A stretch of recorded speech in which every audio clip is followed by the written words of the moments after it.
Hi, ladies and gentlemen. We've got just a few short hours between now and our final exam, so I wanted to give you just a few quick tips.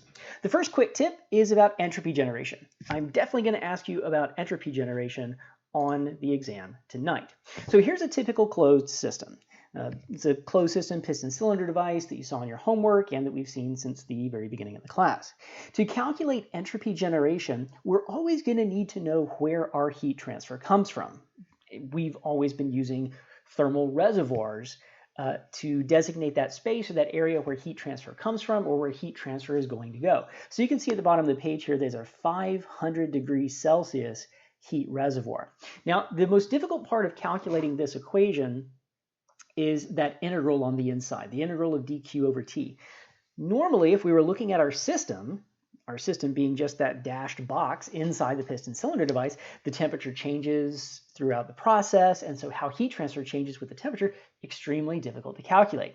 However, if we consider that the same heat transfer that goes into the system is the same amount of heat that leaves the reservoir, if we were to evaluate this integral based solely on the heat reservoir, how much entropy comes out of the heat reservoir, and assume that's the same amount of entropy that goes into the system via heat, this integral becomes trivial to calculate.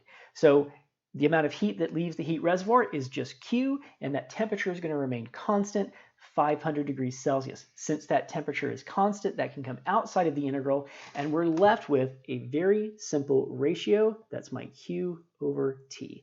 And that's how I'll always calculate this particular integral, is a Q over T, where this T is always going to be the reservoir temperature. Now keep in mind that that temperature's got to be in Kelvin. So the value that I would put in here would be 273.15 plus 500, or 773.15.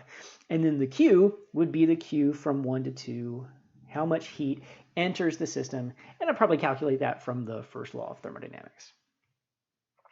Here's the entropy generation for an open system. Okay, so this is, let's say this is a heater that you might see as part of a particular process, like a Rankine cycle or something like that. Applying the open system version of our second law to this problem to calculate entropy generation, well, what we would do is evaluate each of these terms. I've got one inlet that's labeled as state 2.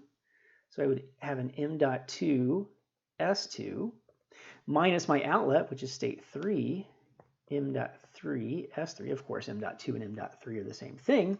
And now I have heat leaving, and you can see here again, I've got a Q over T term.